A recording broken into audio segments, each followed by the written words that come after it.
Hello everyone, my name is Gloria Flanagan and I would like to welcome you to this webinar on understanding the new overtime rules. The webinar is being presented by the Alexandria Small Business Development Center, part of the Virginia SBDC network that helps entrepreneurs start, manage, and grow their small businesses. Our speaker today is Patricia Frame, founder of Strategies for Human Resources, a consulting firm specializing in meeting the human resources needs of small to mid-sized organizations. She is a nationally recognized consultant, speaker, and author on HR issues. This is a re-recording of the webinar due to audio issues when we recorded it live. We have incorporated the responses to general questions asked into this recording. We will post the webinar, including an annotated version of the slide deck, on the Alexandria SBDC website. Now, Petra Frame. Hello. Understanding overtime is a very critical aspect for most small businesses, and at the same time, it's one that many of them struggle with. These rules come from a fairly extensive law, and therefore organizations without HR often don't know much about them. We're going to talk today about the basics of the law because much of it has not changed, and yet, as I said, many do not know. We're going to talk about the options you have, and we're going to talk about how you communicate this for success in your organization. The Fair Labor Standards Act actually comes from the Depression era, and it is critical to understand that it has not been updated extensively since then, other than for monetary numbers. It is also important that you realize that you need to know this so that you are protecting your organization from risk. The basics of the Fair Labor Standards Act are this covers wages and hours, and most importantly to most of you is who is supposed to receive overtime versus who is exempt from the law and does not legally need to be paid overtime. Please note that many states have wages and hours laws in addition, and in Virginia these govern break times and so forth. So what organizations are covered? This is actually very simple. If your revenue, your gross income, your donations, depending on what kind of an organization you are $500,000 or more, or your organization is engaged in interstate commerce or produces goods for interstate commerce, you are covered by this law. In addition, there are some special cases. The Fair Labor Standards Act covers all of these types of organizations, no matter what size they are, no matter how much their income is. All hospitals, organizations providing residential medical or nursing care, although such organizations which have 15 or fewer beds are temporarily suspended from the new rules. All schools, pre-K through higher education, and all public agencies are covered by this law. If you're a nonprofit and you are a charitable nonprofit, there are separate rules. If you have businesses which you run, such as thrift shops, gift operations, and those businesses have sales of over $500,000, then you are covered. Please note that even though your charity may not be covered, if you have any individuals who are working for you and who are in interstate commerce, the individuals themselves are covered by the law. What this means, of course, is very broad because interstate is defined to include things like any type of communications with other people, whether those are phone, text, or any other way. So be careful with this piece of it.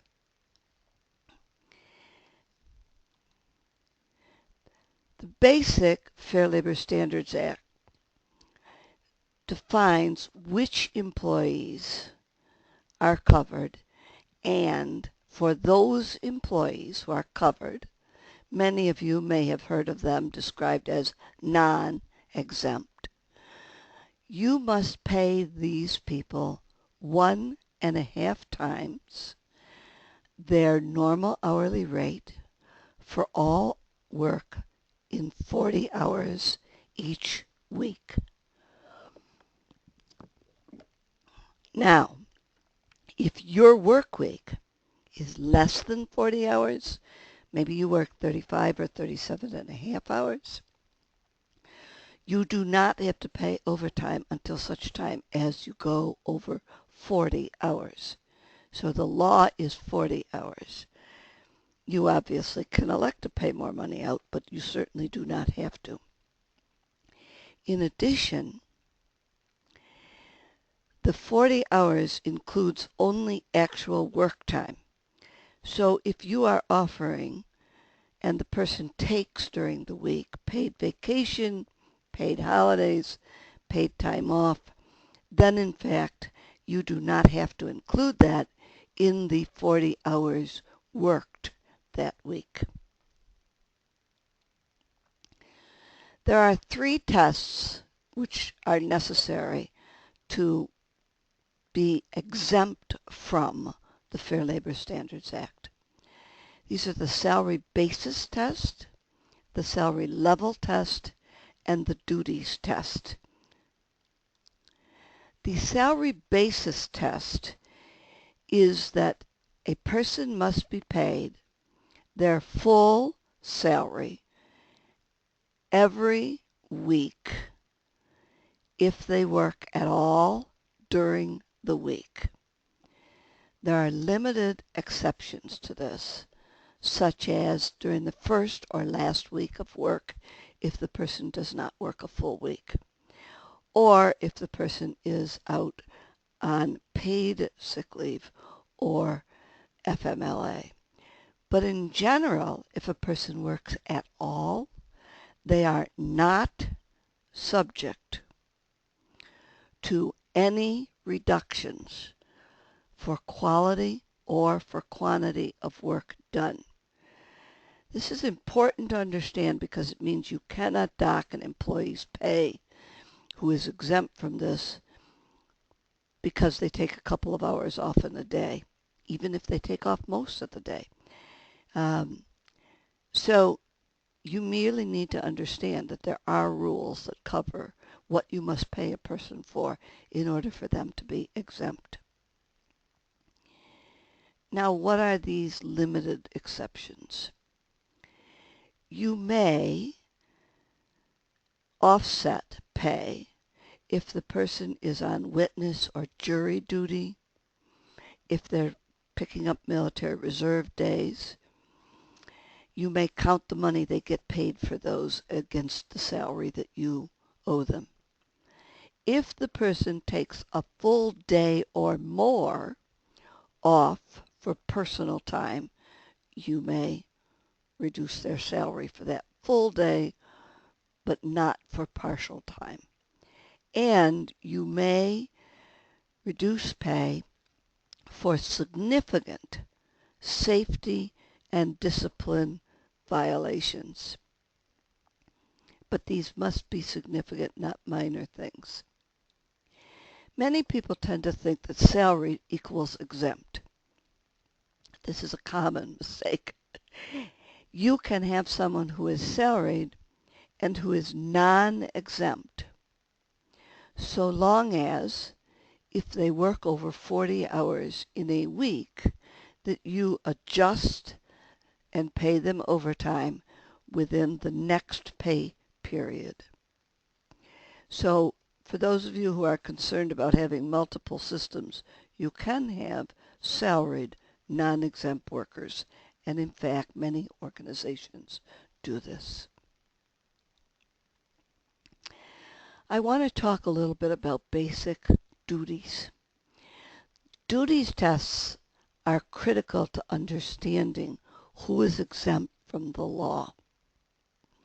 And these duties tests apply to everyone who makes over the minimum salary level to make them exempt.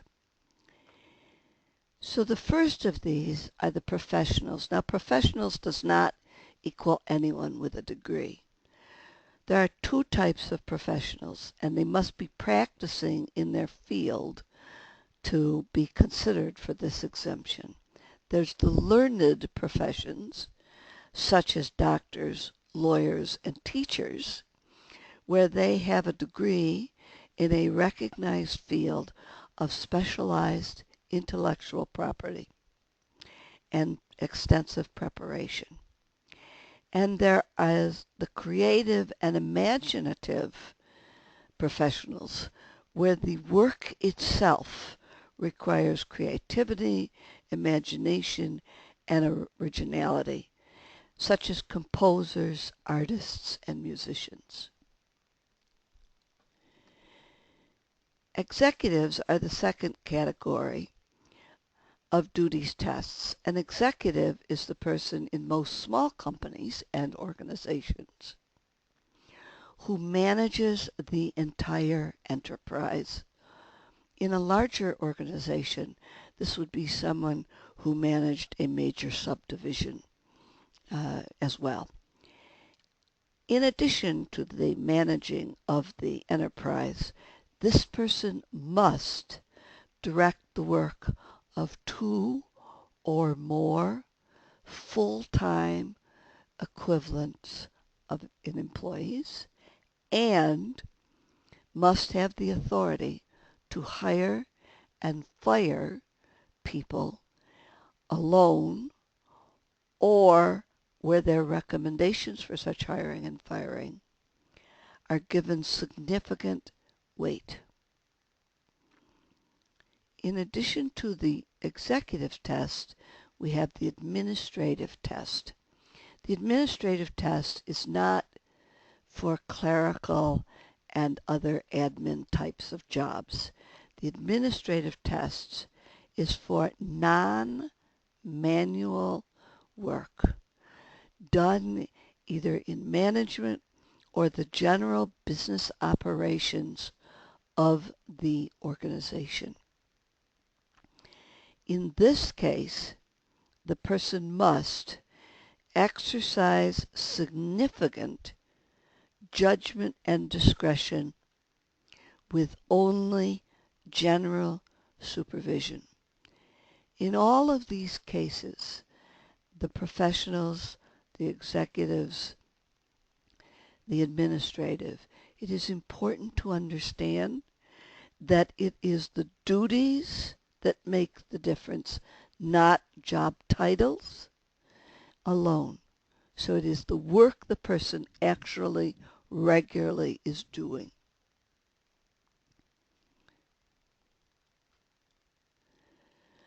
A more specialized version is for people who are in what is called outside sales. These people are exempt when their primary duties are making sales or obtaining contracts, which they do at your customer and client site, and they are normally not working in your organization's offices or place of business. There are also special rules for computer professionals. These apply only to high-level computer systems, software, operating systems, design, development, analysis, test, and modification work. Computer professionals who do basic IT work for you are not covered by this rule. In addition, computer professionals under this rule must be paid at least $27.63 an hour, a rate that has not been raised recently. That is equivalent to over $56,000 a year. So none of these things have changed. Not the fact that they must be paid on a salary basis, and not any of the basic coverage rules that would make a person exempt. None of that has changed. So what has changed? Well, as you might know, it's the Benjamins. What is changing is what is called the salary level test. Now, the salary level test used to be changed quite regularly up through the 1970s. And then suddenly we stopped changing it regularly. And the last change in this case is back in 2004. The new rate as a result is a dramatic jump. It is based on the 40th percentile of pay in the lowest pay census region, which is the southern United States. The new salary level test is $47,476 a year. This is $913 a week, and now it will adjust automatically every 3 years. So you will be facing a rise in this number again in January of 2020.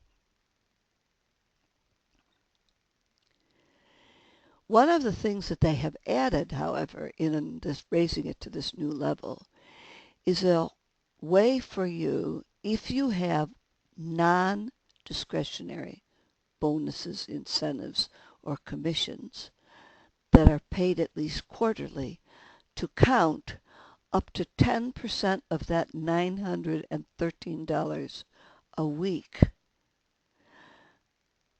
for such bonuses. Previously, that was not allowed. It had to be straight salary. What's non-discretionary bonuses?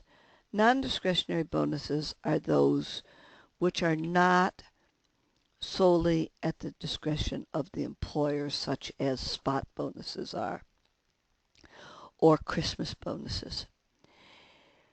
Non-discretionary bonuses are those in which you have a prior plan with the employee, a contract, or it has been announced to employees. They may be for such things as improving efficiency, improving quality, or retaining employees. And they may be individual bonuses, or they may be paid company-wide or to a team. One of the good things about this bonus provision is there is a catch-up allowed so that if the person does not make the full bonus that counts against that $913 a week for every week in the quarter, if you pay a bonus within the beginning of the next quarter that gets them back up to $913 a week, then in fact you do not have to go back and calculate overtime.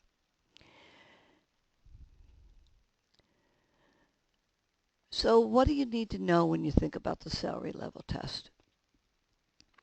Up to $47,476 a year, the employee is covered. They are non-exempt. They must be paid for everything over 40 hours a week. That's it.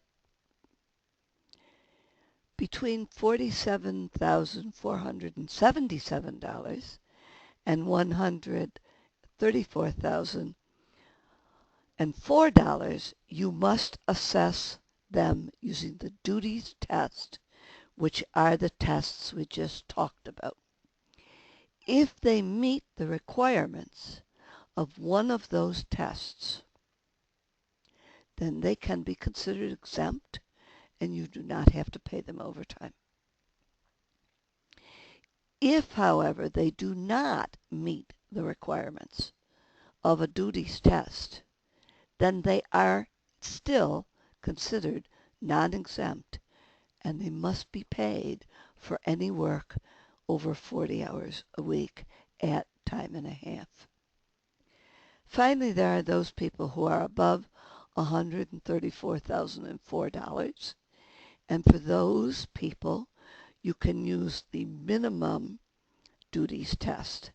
The minimum duties test is one where they have at least one important duty that is covered by either the executive, the professional, or the administrative test we discussed earlier.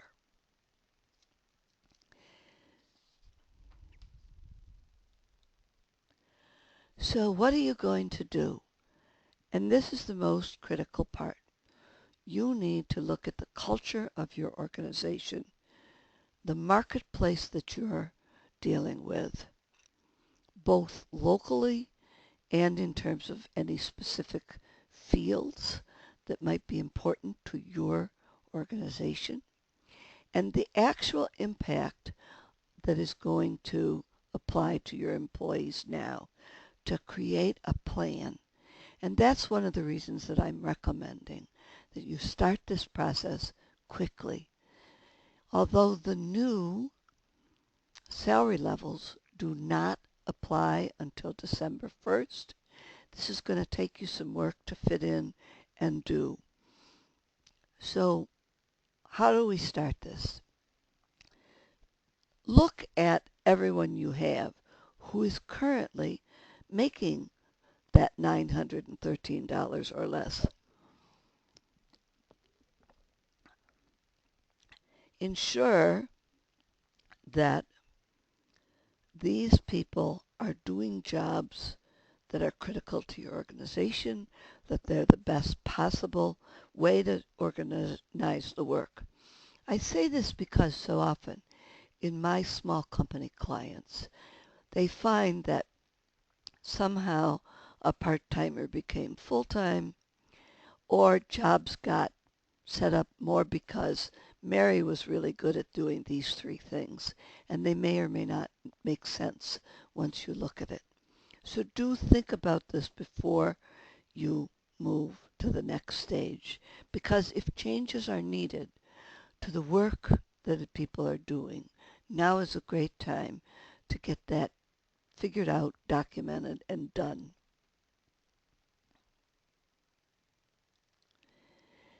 Once you know that some of these people have been exempt and you have not been paying them overtime, but they are now eligible for overtime,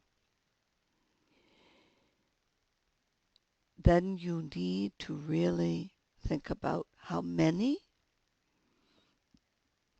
what jobs are they in, and you need to look at the people that are between the $913 a week and that $134,000 range as well when you're doing this to make sure that you've caught anybody there who should have been being paid overtime in the past, but perhaps was not.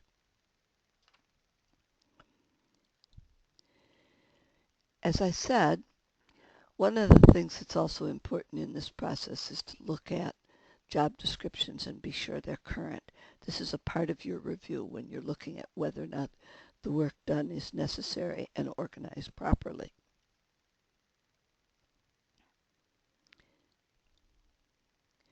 That's vital to ensure that you're paying people correctly and at a value that you can afford for your business.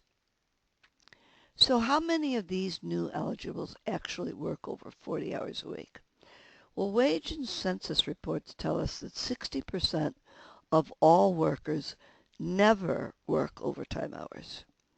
So you may discover that you have people who are actually eligible for overtime pay, but the nature of their work is that they don't ever work overtime pay, so it's really not going to cost you more, and it's not something you have to worry about in a sense of figuring out the money.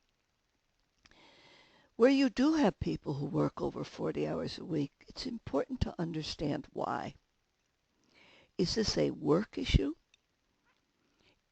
Is this a productivity issue? Is this a management issue?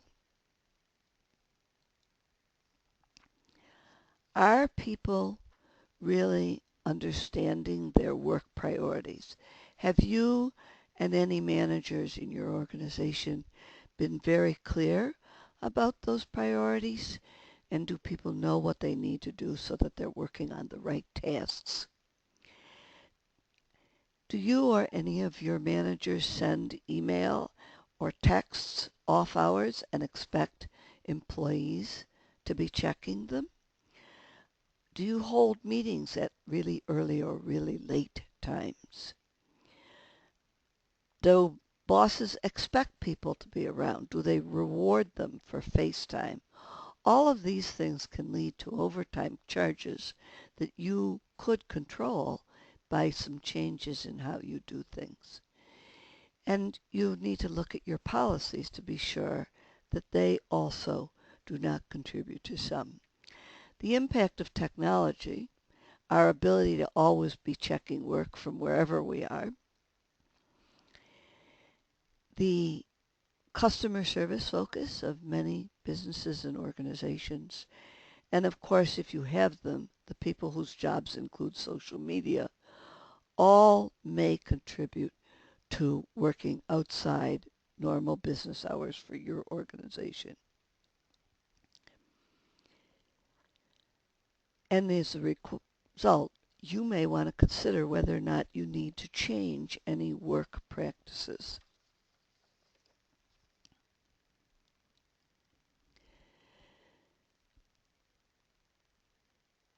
So, you may have had jobs that you previously considered as non-exempt, or and sorry, you previously considered as exempt, which are now you're realizing either because of their pay or their duties non-exempt. You can reclassify these jobs and pay overtime where it is needed. Now I want you to note that where you have overtime, you can limit this by requiring advance approval of the person's supervisor and managing the work to be more effective so that overtime is not needed. But if you what is called legally suffer or permit people to work extra overtime, you must pay them for it. So in addition to where you have approved overtime, if you have employees who are regularly coming in 15 minutes early or working through lunch or leaving late, you are suffering or permitting them to work overtime, and you will need to pay them for it if you do not break them of those habits. That's an area many of us don't think of, but it's important to understand.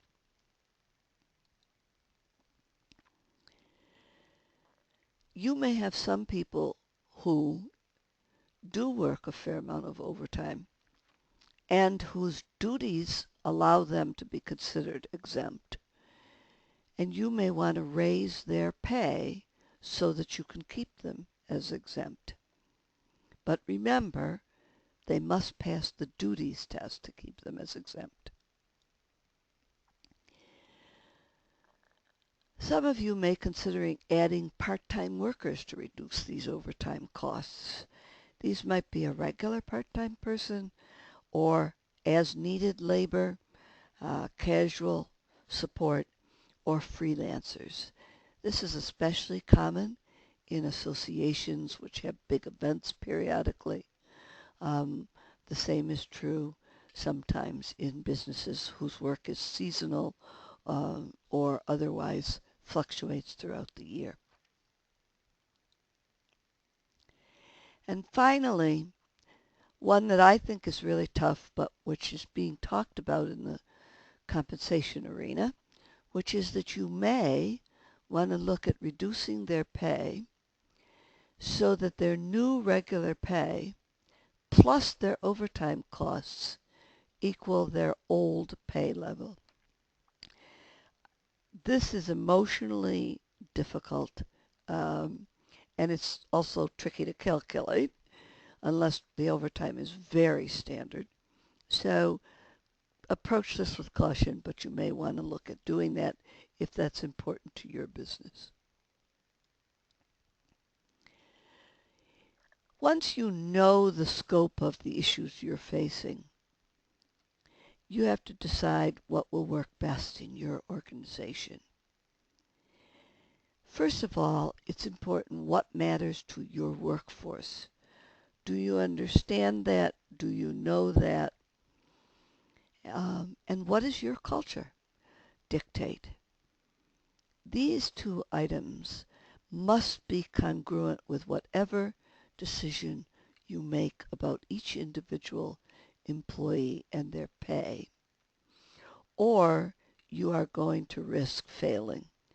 And the cost of potential employee loss by violating cultural norms or by not paying people who have highly in-demand skills is far more than the costs that this overtime change may raise for you.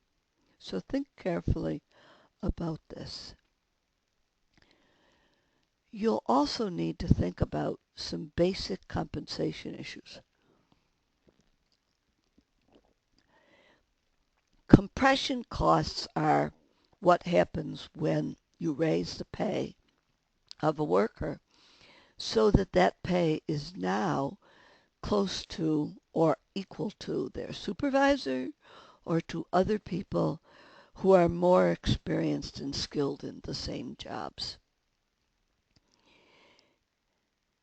Benefits impact relates to the impact of new wage rates that you may decide are important on your Social Security and Medicare portion of the costs, on the amount of money you're paying out for workers' compensation, unemployment insurance, and perhaps for retirement plans, depending on how yours might be structured. In older traditional organizations, benefits often were different for non-exempt and exempt employees. That's far less common now than it once was, but if in fact your benefits are still organized this way, then you need to really address this issue in terms of what it's going to do to your costs. And you're probably going to really need to talk to your benefits broker to make sure that you're not in trouble here. You're then going to assess the costs of any changes.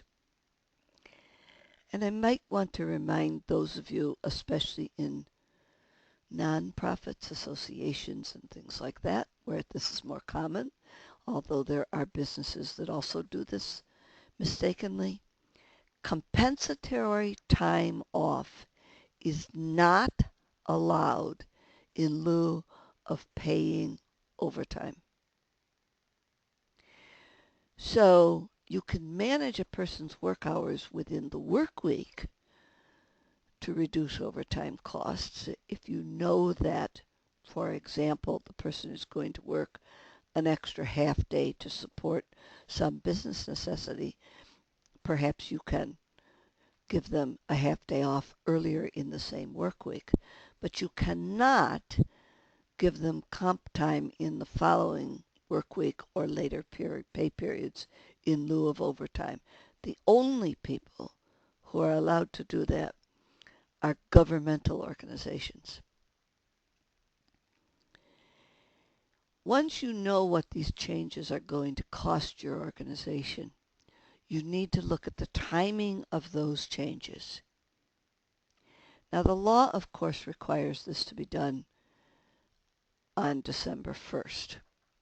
But you can consider doing this before, perhaps if you do an annual pay review in September or October, as many companies do. Again, this is tied to your culture. What makes sense in terms of your culture?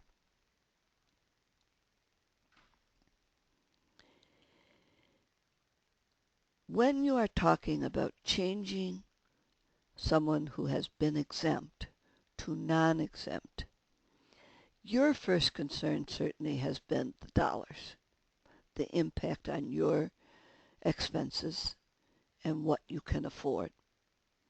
But the employee is concerned far more about status, about a perceived loss in value. And many of them lack understanding of why overtime actually might be good for them in a monetary sense. So they don't see the value of being paid overtime, but they do see those losses. And those losses often lead to very emotional reactions. People who feel that being non-exempt devalues their degrees or devalues their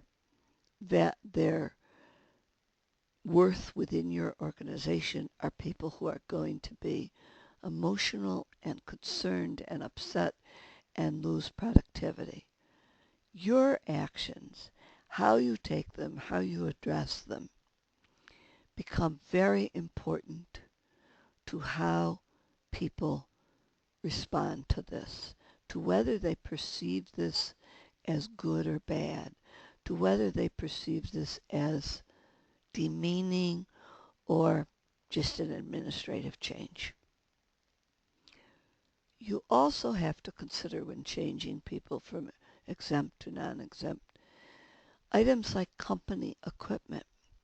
If you provide phones, laptops, if you allow flex work, you're going to be required to really look at, have rules about, and make sure employees understand when they can and cannot use such equipment. You don't want people checking their emails at 10 p.m. for 30 minutes because their boss might send them something in the evening when in fact they've already worked an 8-hour day. If you have non-exempt people, travel time pay rules are very different. The law does require that people who are being paid at a non-exempt basis must in fact be paid for any travel time that takes place during their regular work hours, whether or not those are on regular work days. So an employee who is sent to attend a conference and who travels on Sunday during whatever might be normal routine work hours for them during the rest of the week would have to be paid for that time that they were in travel status. And in some places, the District of Columbia is one, any travel time is paid, not just that which the federal requirements are for that which is in their regular work hours. This is going to be important for some of you who regularly are sending employees to conferences, meetings, and so on and so forth. Now, this does not mean that suddenly you need to go out there and buy an elaborate time tracking system. The law is very, very clear. Any form of record keeping is allowed so long as it is complete and accurate. You could have a simple form that each person fills out each pay period, and it would state Something like, I work my regular hours except as shown below. And below you would have checkoffs for the paid kind of time off like vacation and sick leave and spaces for overtime work. That's it. You really don't have to have anything else. Something that is simple and it shows that a person worked their normal hours plus or minus whatever hours they were not working. You can, of course, go all the way up through simple software, elaborate software, whatever works for you as long as it is complete and accurate. But don't add new systems just for this purpose. They're not necessary. Your managers are going to play a vital role in this if you have managers and supervisors subordinate to the founder or CEO of the organization. You're going to explain to them what these new rules are, what you're going to want them to do, and what your schedule is early as possible in this process. You may want to involve them in defining any new processes or practices that you realize you need to be more effective, as well, of course, as earlier where we discussed new job descriptions. You want to talk to people about who is affected on their team and how they're going to be affected so that they understand that. And you want to explain, what are you expecting from them? Are you going to ask them to tell the employee directly? Are you going to involve them in communicating things? Are you going to expect them to answer employee questions? And if not, who is going to do all these things? It's very important that you understand that your employees probably have seen this happening already, and they know this is out there. So as soon as possible, begin to communicate your general information about this and what you're doing and give them a timeline. When you are doing this, you're then really going to need to tell each person who is affected what's happening to them in person. So you would describe that you're going to be non-exempt. That means this. Here's how we're going to handle it. You would just, if there's a pay change, you describe the same thing. So you want to do that for each person, and then you want to do it in writing for that same person so that they have a document.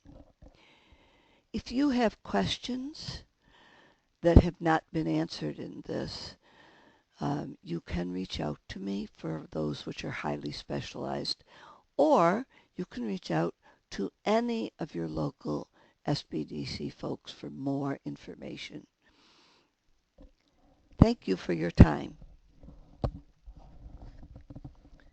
Thank you, Petra, and thanks to all of our participants in this webinar. We appreciate your participation and remember that assistance with all of your small business needs is available at your local Small Business Development Center. Thank you.